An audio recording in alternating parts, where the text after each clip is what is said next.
My name is Rick Guglietti, and I have a problem. I'd like to introduce you to the problem because I believe it's a problem for you too.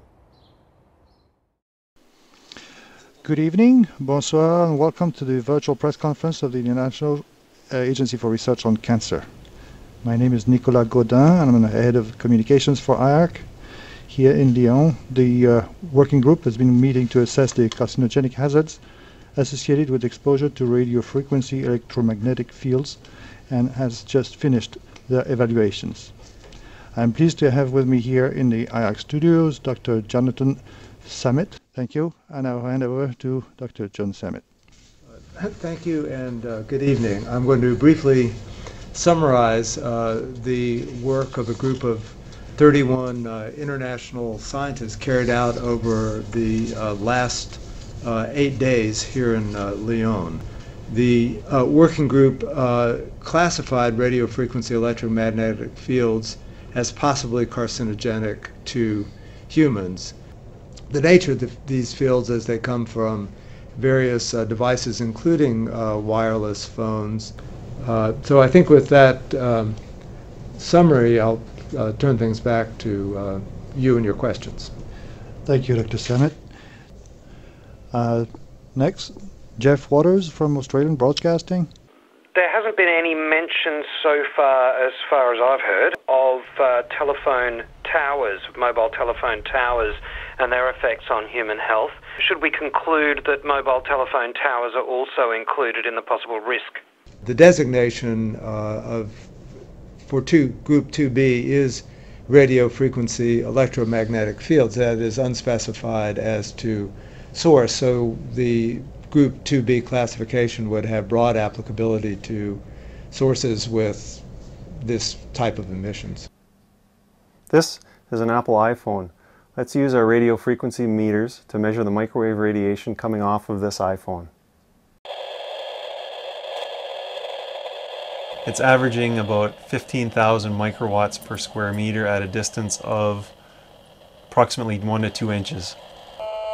Okay, the reason we're told not to hold the cell phone next to our head is because it's constantly emitting microwave radiation, and as you move it away you can see the level goes down. If you live within a few hundred meters of these cell phone antennas, you are exposed to constant microwave radio frequency radiation. And this is 11,000 microwatts per meter squared. This is a long-term care facility, and on the grounds we have a cell phone antenna disguised as a flagpole. Here we have more than 5,000 microwatts per meter squared.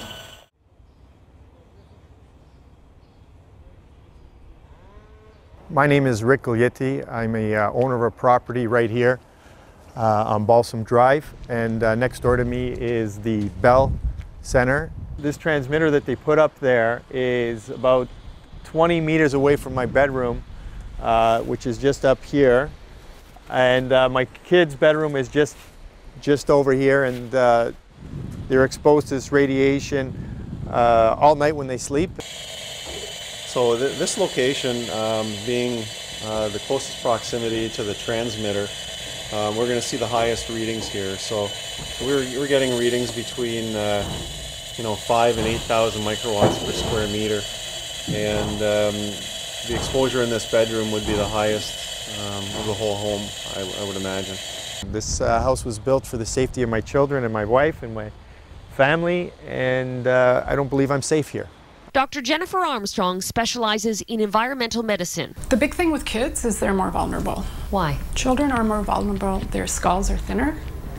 Their bodies are not as strong as ours in general. They're developing, their brains are developing. So you expose children to radiation and their little bodies don't handle it as well. And cardiologist Dr. Stephen Sinatra agrees. As a parent, if I had a young child, would I want to use my child as an experiment to see if it's going to take 30 years or 20 years or 10 years to become sick? No, not me. If anything, I think maybe microwave radiation is going to show up to be much more harmful than smoking, simply because of the amount of exposure that we're seeing in our everyday environment. So how about the people who make these products? It's like being cooked. You know, you get it. It's like laying on the beach for too long. That feeling that, you know, your eyes are all dried out, and your ears ring, and your fillings, if you got metal fillings, you can actually taste the RF when you're up there. It tastes metallic. And the longest I've ever spent on the tower is 16 hours, and I totally fried myself. This is one woman's experience of living on the top floor under cell antennas for 2 months. It started with my daughter. She initially got a rash on her leg that was sort of unexplainable. Some more of the symptoms include a sort of hissing in my ear, in particular when I'm in my apartment, but for about 3 days, anywhere I went, it would just sort of come in. I kind of felt like an antenna, and I'd sort of kind of go like, trying to find the place where the hissing or the buzzing stopped. But now, wherever I go, I'm feeling the same as I felt in my apartment, feeling dizzy and nauseous and a sort of a metallic taste in my mouth, headache and pressure on my head, and just feeling like I want to sort of faint or throw up. And that's wherever I go now. Dr. David Carpenter is a world-renowned expert in environmental toxins in Albany, New York. And he says the Canadian government is just plain wrong. What we do is look at the weight of the evidence. But that's what they said they did. They didn't. The weight of the evidence demonstrates clearly that exposure to radiofrequency radiation causes disease. The evidence is strongest for cancer. You know, yes, while people need their cell phone service, that's absolutely true. They don't need to go outside someone's window. They don't need to go across a school. They don't need to go in places like that where you're really potentially putting the public at risk. In my judgment, we are sitting on a ticking bomb, and we're not doing what we should do to advise people on ways that they can reduce their exposure, to tell them that they should reduce their exposure, that they should just be aware of this threat. You know, I sincerely hope it's not as bad as I think it is. But my job as a public health official is to do what I can to prevent disease, not wait till people develop their brain tumor and then find ways of treating it. And I think that the evidence at present calls for an active, urgent message to the public, to the politicians, to the companies, that we must find ways of reducing exposure to radiofrequency fields. We have a massive human experiment of people that have been exposed to something that probably is going to result in increased risk of these cancers. And we won't know for another 5 or 10 years how serious this is. In my judgment, the evidence right now is sufficient to say that we should be very cautious, and from a public health perspective, this is a very serious issue. So what is actually, people always ask, well, what is the bottom line? Well, the bottom line is that we really need biologically based precautionary standards.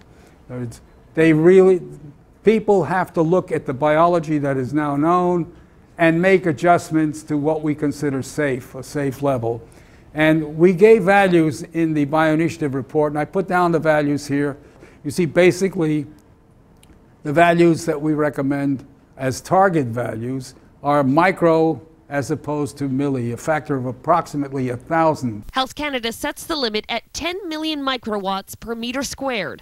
Now, that might not mean much to most of us, but in 2008, Toronto's Board of Health said it's way too high and asked Canada's Minister of Health in this letter for much stricter regulations, 100 times more strict. Health Canada never changed a thing.